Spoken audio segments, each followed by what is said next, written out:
먼저 교육위원회 김용현 부위원장님의 질문이 있겠습니다. 나오셔서 질문해 주시기 바랍니다.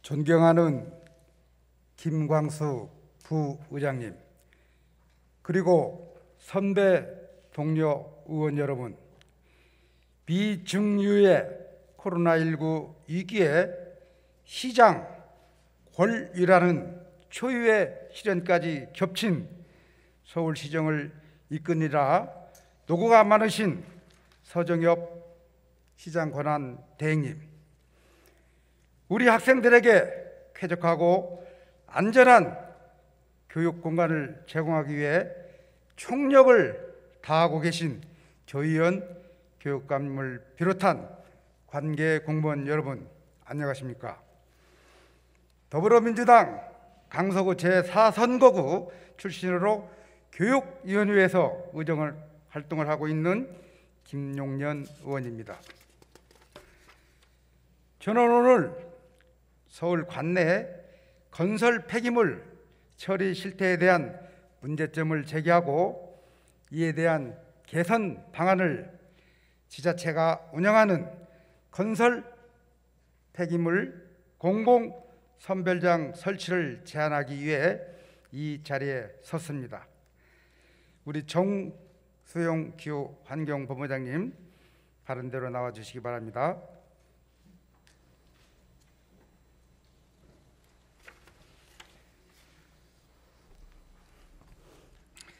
예, 본부장님도 네네. 예, 의원님 기후환경본부장 정수용입니다. 예, 본부장님도 잘 알고 계시겠지만 그동안 우리 강서구는 건설 폐기물 및 공사장 생활 폐기물 운반, 처리, 보관 과정에서 발생하는 환경 피해를 오롯이 감당해 왔습니다.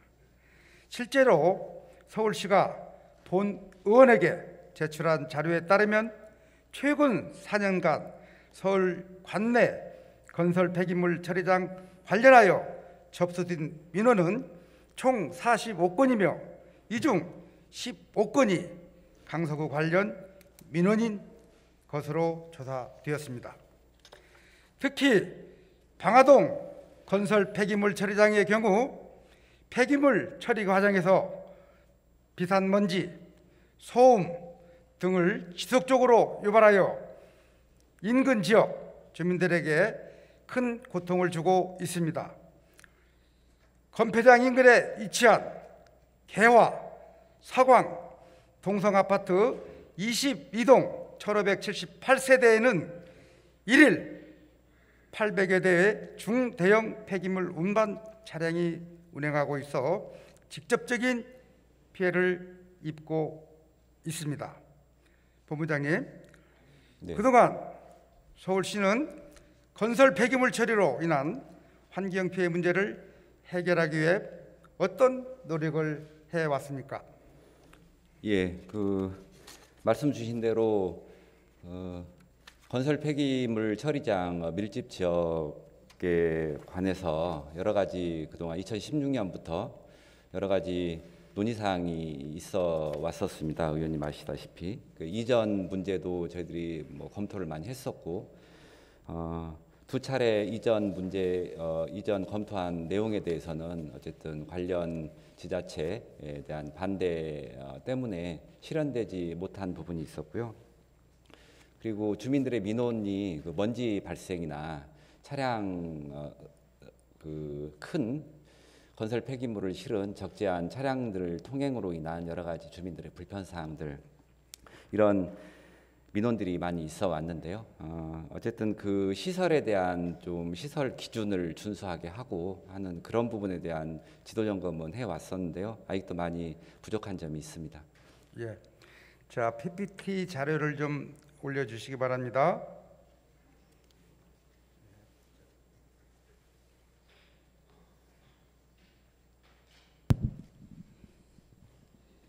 예, 이 화면에는 최근 서울시 관내 건설 현장에서 나오는 폐기물에 대한 처리량 전체 보면은 2017년, 18년, 19년 거의 대등소이한 양이 나오고 있죠. 보면은 대략적으로 1,300만 톤, 1,300만 톤 맞죠? 네. 예. 이걸 하루 그 우리가 말하는 25톤 덤프트럭으로 나르는 그 차량 횟수를 보니까 약 한 2천여 대가 서울 시내를 주행을 하고 있다는 것이 증빙이 됩니다. 네. 이제 제가 말하고자 하는 것은 이 데이터보다는 이 물동량의 60%가 저희 지역구로 있는 방화 3동에 그 임시 보관 장소 내지는 중간 처리 업체에 처리를 하고 있다는 걸 말씀을 드리고자 하는 거죠. 자, 두 번째 화면 좀 다음 더 넘겨주세요. 자, 이게 지금 현재 서울 시내에 등록된 건설 폐기물 처리업 21개, 중간 처리 2개, 임시 보관 장소 19개. 이 중에 저희 지역에 중간 처리 2곳, 다행히도 한 곳은 더 이상 영업이 중단돼 있죠. 네. 그 다음에 보관 장소가 9군데가 저희 강서구 제 선거구 내에 지금 영업을 하고 있습니다. 보다시피 이렇게 적발 건수가 알다시피 강서구가 7건, 전체 13건 중에 다음 거기에 따른 위반 내용 보면은 초과 20% 보관량에 초과했다는 거 또 등등 보면은 이런 그 과태료 징벌 조치 내용이 있습니다. 또 다음 바로 이겁니다. 이게 지금 중간 처리업체 사진인데 이건 중간 처리업이 아니라 건폐장, 쉽게 말해서 임시 보관 예, 맞습니다. 상에서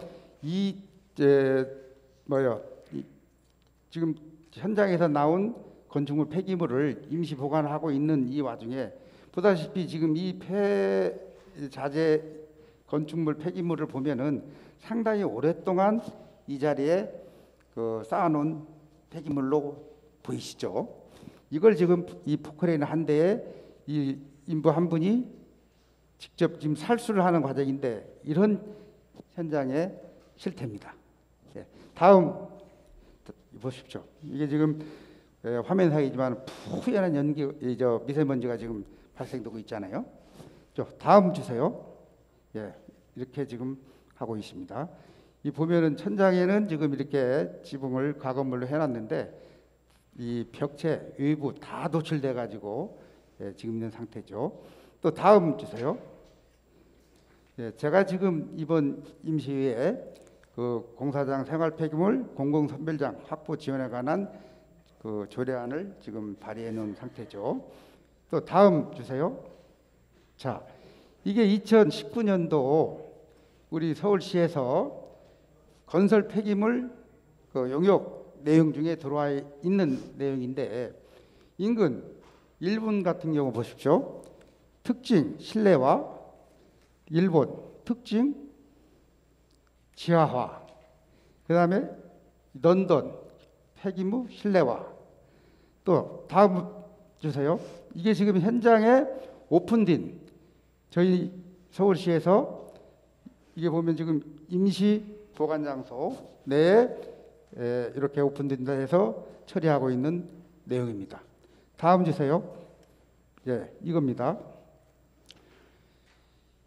지금 이게 현재 있는 상태에서 일부분 용역 결과에 따른 일부분 보완하는 그런 내용의 용역이고 이 부분은 전체가 지금 보다시피 실내화 하는 애시한 내용입니다. 이 부분은 알다시피 지하화해서 지상에는 체육공원으로 조성된 사례로 볼 수 있습니다. 또 다음 주세요. 보십시오. 이게 지금 잘 알다시피 그 인근 하남시에 있는, 물론 이제 건축물 폐기물하고는 조금 성격이 다릅니다만은 자원 회수 시설, 여기 전망대로 되어 있는데 이게 바로 지금 연도입니다. 연도 굴뚝. 네. 예, 얼마나 좋습니까? 이게 보면 이제 이 위에서 보면 이 한강 주변에 이 아주 환경적인 체육공원이 아주 잘 조성되어 있습니다. 네. 예, 또 다음 주세요. 예, 보십시오. 이게 지금 이제 마스터 플랜인데, 예, 뭐 물론 현장은 이렇게까지는 안 되어 있지만은 좀 다릅니다. 또 다음 주세요. 예, 또 다음. 예, 다음. 예.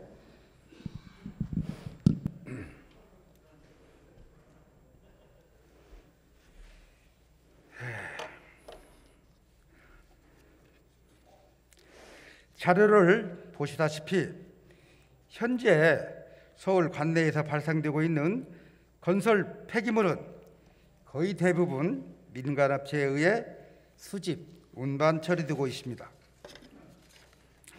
본 의원은 현행처럼 민간 처리업체에 건설 폐기물 처리를 전담하도록 방치하는 구조는 민간업체의 특성상 영리적 추구 등의 이유로 인한 도덕적 해이를 유발하여 폐기물의 안정적 관리 및 친환경적 처리에 장애가 된다고 생각합니다. 실제로 서울시가 저에게 제출한 자료를 보면 지난해 서울시 6월 22일부터 6월 24일까지 총 3일간 실시한 건설 폐기물 합동 점검 결과 단 3일간의 점검만으로 점검 대상 20여 곳 중 비위행위가 적발된 업소들이 무려 13곳에 달았던 것으로 확인되었습니다. 아울러 최근 4년간 건설 폐기물 처리장과 관련하여 서울시에 접수된 민원을 보면 총 45건의 민원 중 무려 20건이 비상먼지에 대한 불편을 호소하는 내용인 것으로 확인되었습니다. 건설 폐기물 중간 처리 업체 현장에서 촬영한 사진을 아까 PPT 자료를 보듯이 인근 주민들의 건강을 위협할 수 있는 먼지가 처리장 내에 수북한 구조임을 확인할 수 있습니다. 본부장님, 지금처럼 민간 처리업체들이 건설 폐기물 처리를 전담하는 구조에 대한 본부장님의 생각은 어떻습니까? 예, 지금 공공성을 강화하는 방향으로 가는 게 건설 폐기물의 앞으로의 이제 처리 방향이어야 된다고 생각을 하고요. 기본적으로는 지금 현행 법령상 5톤 이상 건설 폐기물에 대해서는 배출자가 처리하도록 그렇게 법에 이렇게 돼 있어서 대부분 민간 처리업체에서 처리를 하고 있고요. 그다음에 5톤 미만의 공사장 생활 폐기물은 구청장 책임인데 지금 아까 처리 이제 지자체 처리 현황하고 민간 처리 현황도 의원님께서 말씀해 주셨지만 자치구가 5톤 미만은 이제 처리하도록 원칙은 법에 돼 있는데 민간 처리 업체도 처리할 수 있도록 조례에 담으면 그렇게 할 수 있도록 돼 있습니다. 그래서 20개구는 민간도 5톤 미만도 함께 이제 처리하고 있는 형편이고요. 그래서 실제 구청이 처리하고 있는 거는 전체 건설 폐기물 중에 한 3% 내외 정도만 구청이 처리하고 있는 실정입니다. 이 부분은 법령에 관련된 사항이어서 의원님께서도 함께 여러 가지 제도 개선 좀 말씀해 주시고 계시기 때문에 더 검토해서 공공 관리가 좀 강화될 수 있는 방안으로 앞으로 검토해 나가도록 하겠습니다. 예, 본부장님 답변을 저는 미리 예지를 했습니다. 그 이유인즉 공사장 생활 폐기물 5톤 미만에 한해서 현재 법률에서 제도적으로 공공 선별장을 두게끔 의무적으로 되어 있습니다. 또 그 5톤 미만의 폐기물은 실질적으로 상당히 제도화된 상태로 처리하고 있는 걸로 보입니다. 네. 하지만 공사장 현장에서 나오는 5톤 이상의 폐기물이 어떻게 처리되고 있는지는 잘 알고 있지 않습니까? 네. 즉 민간 임시보관장소나 중간처리업체로 다 가고 있잖아요. 그러면 전체 지금 아까 저 도표에서 나와 있는 양의 5톤 미만의 공사장 생활 폐기물은 아주 국수수에 불과합니다. 실질적으로 그 법은 지금 말하는 저런 환경 피해를 주는 절정적인 그 역할을 할 수 없다는 거예요. 네. 잘 알고 계시죠? 그래서 물론 법도 5톤 미만 이상에 대한 규정도 문제점을 지각하고 있으시죠? 예, 그것도 또한 문제점을 제기하지만은 제가 말하는 것은 5톤 이상의 건설 폐기물을 지금 말씀을 드리는 겁니다. 이 건설 폐기물을 민간업체한테 종전처럼 그냥 방관하다시피 처리하게끔 하면은 저러한 민원 발생 내지는 환경 피해는 자연스럽게 발생된다, 이런 주장을 하는 겁니다. 예, 5톤 이상 건설 폐기물도 일정 부분 공공성을 좀 강화할 필요가 있는데요. 그 당장에 어쨌든 법률에 그렇게 돼 있고, 또 하나 문제는 좀 검토해야 될 사항들이 그 종량제 봉투로 일반 생활 폐기물 배출하는 게 하루에 한 3,000톤 정도 되거든요. 근데 이게 건설 폐기물은 한 35,000톤, 그러니까 그 종량제 봉투 생활 폐기물 배출량의 10배 정도가 건설 폐기물이에요. 그거를 현행 제도 상으로 또 현재 자치구 여건으로 구청이 책임지고 처리하기에는 여러 가지 현실적인 어려움이 있습니다. 네. 그 본부장님, 제가 2020년 12월 23일에 대표 발의한 서울특별시 폐기물 관리 조례 일부 개정 조례안 내용에 대해서 알고 계시죠? 예. 지금 현재 저희 상임위원회에서 검토하고 계십니다.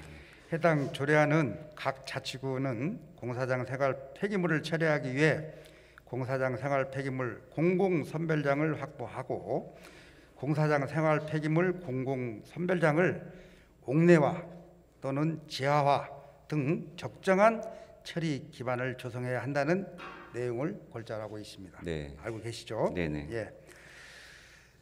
부장님, 해당 조례가 통과되면 5톤 미만의 공사장 생활 폐기물 처리를 전담하는 공공선별장은 조만간 확보될 수 있겠으나 5톤 이상의 생활 폐기물의 경우 여전히 민간업체가 처리하는 것을 막을 수 없으므로 이것만으로선 건설 폐기물 처리 과정에서 발생되는 환경 피해 문제를 충분히 해결할 수 없다고 생각합니다. 맞죠? 네. 예.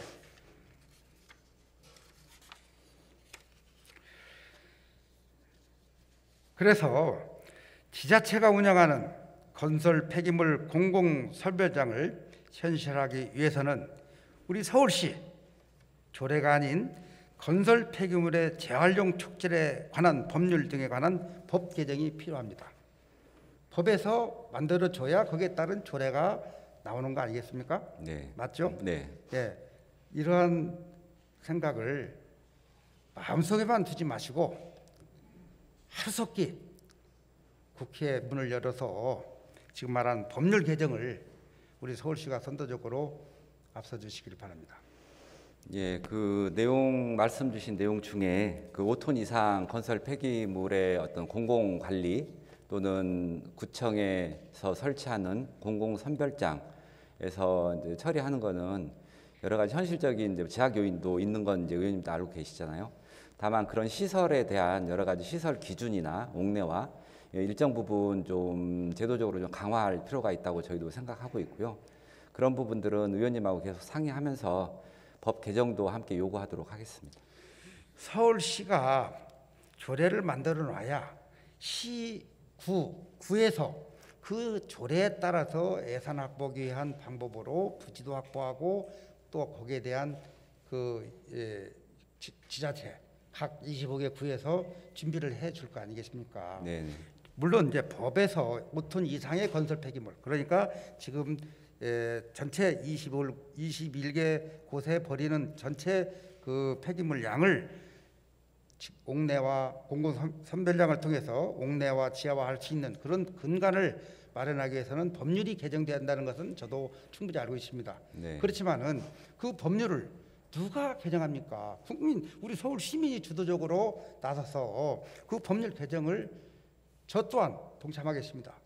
그 개정을 통해서 만들어 놓고, 그래서 5톤 이상의 모든 건설 현장에서 나오는 폐기물을 공공선별장을 통해서, 즉 각 구에서 현장에서 나오는 폐기물을 직접 민간업체한테 그냥 방관하지 말고 버리는 지금의 현행 이 제도를 구청장이 폐기물에 대한 버리는 곳에 공공선별장이 아닌 곳은 버릴 수 없게끔 확인할 수 있는, 그래서 그 반입량에 대한 물동량을 예를 들어서 공사 착공 때 첨부해가지고 구청에서 인증을 할 수 있는 그런 시스템으로 가야만이 지금 같은 그런 피해를 줄일 수 있다는 거예요.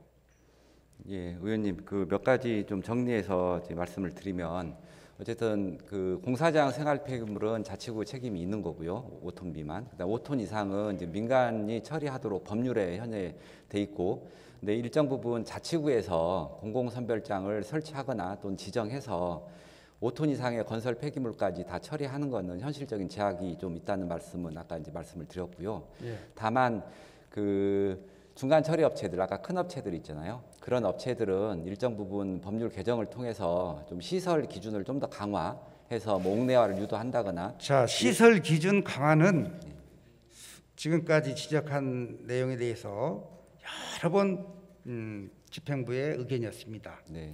근데 그 시설 기준 강화로서는 근본적으로 저 문제점을 해결할 수가 없습니다.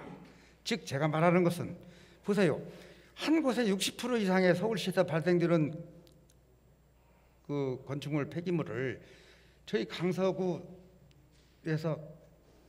다 받고 있잖아요. 그게 다른 타구 이 임시보관장소나 중간처리업체 장소가 없는 자치구도 있어요. 예. 그래서 제가 말하는 것은 자치구가 음식물 쓰레기 수거하듯이 의무적으로 발생되는 건축물 폐기물을 자체 내에서 공공선별장을 둬야 된다. 그러므로 인해서 무슨 네네. 효과가 나오냐? 그 물동량이 분포되고 25개 구에서 자체에서 해결되면 그만큼 선별장 규모가 축소될 수밖에 없다 이거죠. 중간 처리업체가 지금 서울 시내에 딱 한 군데가 있죠. 예, 그러니까 예. 두 군데인데 아까 말씀 주신 대로 저 한 한 군데는 군데에 지금 폐쇄할 예정입니다. 규모가 상당히 규모가 큽니다. 왜 그러냐면 서울시께 다 중간 처리장으로 와요. 그래서 건축물 폐기물이 임시보관 장소에 부어놓으면 거기서 분리한다는 과정이, 그 용어도 상당히 지금 애매모호합니다. 왜? 분리하는 과정에서 이미 양은 축소되지만은 그로 인한 피해는 모든 시민들이 다 안고 있어. 왜? 네. 그걸 마수고 내지는 분리하는 과정에서 뜯어내고 그렇잖아요. 네. 예? 그 양이 줄어들면 줄일수록 그 민간업체는 그게 바로 돈이 되잖아요. 네. 예, 제가 아는 바로는 재생들은 공사장에서 나오는 폐기물의 재생률이 한 80%도 알고 있습니다. 예, 전체 20%만 매립지로 가고 있어요. 그 80%가 곧 돈이 된다는 거예요. 그렇기 때문에 아무리 시설이 지금 민간업체한테 강화시킨다 하더라도 그것은 미온적이다. 예. 그래서 제가 말하는 것은 각 자치구가 그걸 가지고 공공선별장을 의무적으로 둬야 되고, 자치구에서 발생되는 그 양을 선별장에서 하고, 그 선별장을 규모가 그만큼 축소되니 가능하면 지하화해서 이러한 먼지, 분진, 소음 등등 교통 이런 것을 분산시켜 내보자, 이런 취지입니다. 예, 그 취지는 잘 알겠습니다. 5톤 미만 공사장 생활 폐기물은 5톤 위반 얘기는 하지 마십시오. 아니 일단 그것도 현안이거든요. 그러니까 네. 5톤 미만 공사장 생활 폐기물을 처리하는 공공선별장 확보하는 것도 지금 현안이고요. 1차적으로는 거기에 집중하고, 그다음에 이제 중간 처리 업체나 이런 부분들에 대한 공공성을 좀 강화할 수 있는 방안들 검토하도록 하겠습니다. 그리고 참고로 그 방화동의 현장에 제가 나가 봤는데요. 그 중간 처리 업체 큰데, 그러니까 유일하게 하나 있는 데 있잖아요. 네. 거기는 금년 중에 실내화를 하는 계획을 가지고 있고요. 예, 실내화를 하겠답니다. 자, 지금 본부장님, 우리가 한번 정확히 한번 뜯어봅시다. 실내화라는 그 개념도 조금 더 신중하게 말씀을 하셔야 돼요. 보세요.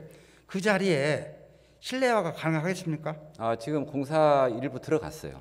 제가 말하는 것은 그 자리가 자연 녹지 지역입니다. 건축물 올라갈 수 있는, 지상으로 올라갈 수 있는 면적이 20%밖에 안 돼요, 대지 면적에.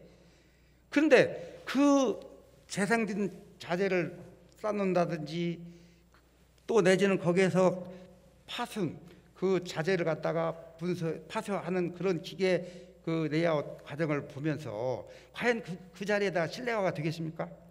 예, 그건 이제 강서구청하고 협의해서 실내화보다는 건축법을 피해갈 수 있고 좀 더 원활하게 할 수 있게끔 지하화하자 이거예요. 왜? 지하 구조물은 건축면 이 건폐율이랄까 용적률에 대한 규제를 안 받지 않습니까?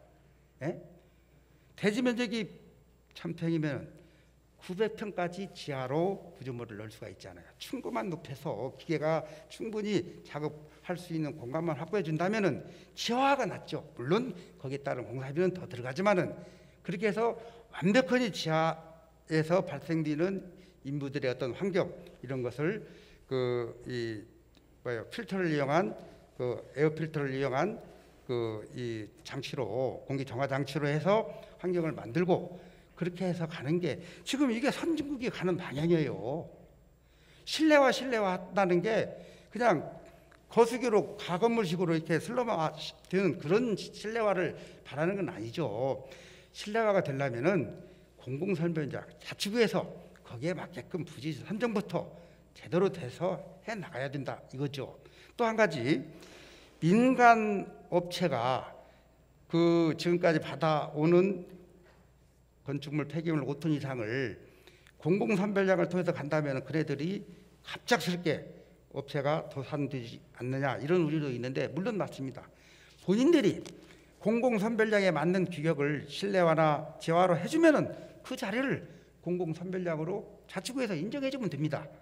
그렇지 않은 경우에는 자기네들이 지금까지 무방비 상태에서 이렇게 해왔던 영업을 제한하고 규제해서 앞으로는 그런 환경 피해가 발생되지 않게끔 막아보자는 취지가 저의 본 취지라는 겁니다.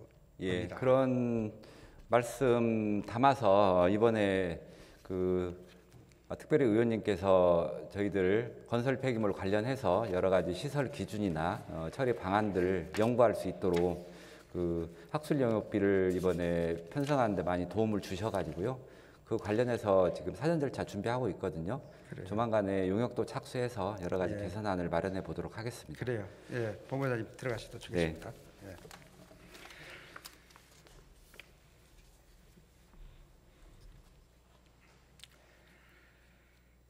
존경하는 1천만 서울 시민 여러분, 김광수 부의장님을 비롯한 선배 동료 의원 여러분, 코로나19 백신의 확보와 공급이 선진국과 개발도상국 간의 현저한 차이를 보이면서 백신 격차 해소가 새로운 세계 문제로 떠오르고 있습니다. 혹시 캐나다는 인구 대비 코로나19 백신 확보율이 세계 47위이자 미국의 4분의 1밖에 되지 않는다는 사실을 알고 계십니까? 사정의 이름에도 미국 바이든 대통령은 캐나다 국경과 붙어있는 미시간에서 생산되는 화이자 백신을 미국 전 국민이 다 맞을 때까지는 캐나다에 일절 수출하지 않겠다고 공언한 상황입니다.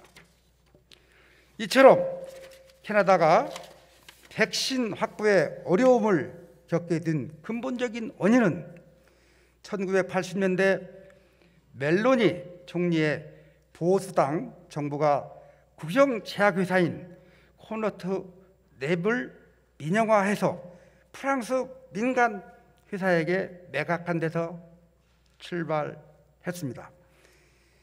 공장은 아직도 퀘벡주에 있지만 무슨 백신을 생산해서 누구에게 팔지 캐나다 정부는 전혀 관여하지 못하는 상황입니다. 그런가 하면 아스트라제네카의 최대 생산 기지이자 전 세계 백신의 60%를 생산하는 인도는 백신 국제 정치의 강자로 떠올랐으며 그 벽에는 50년 이상 의학 산업을 전략적으로 지원해온 정부의 역할이 있었습니다. 1억 명에 가까운 인구가 방역에 취약한 빈곤 슬럼에 살고 있는 지금도 미국 다음으로 많은 확진자를 배출하고 있는 인도가 동시에 백신 국제 정치의 강자가 되었다는 사실을 건설 폐기물의 친환경적인 권리 방안을 모색하는 부분에 있어서도 시사하는 바가 크다고 생각합니다. 서울시 역시 캐나다의 교훈을 거울 삼아 한시라도 빨리 건설 폐기물의 안정적이고 친환경적인 처리를 위해 옥내와 지하화 등 건설 폐기물 처리 시설의 현대화를 추진하여 오염물질을 관리하고 고질적인 민원 문제를 근본적으로 뿌리 뽑을 수 있는 공적 관리 방안을 마련해야 합니다. 이상으로 시정 질문을 모두 마치겠습니다. 경청해 주셔서 감사합니다.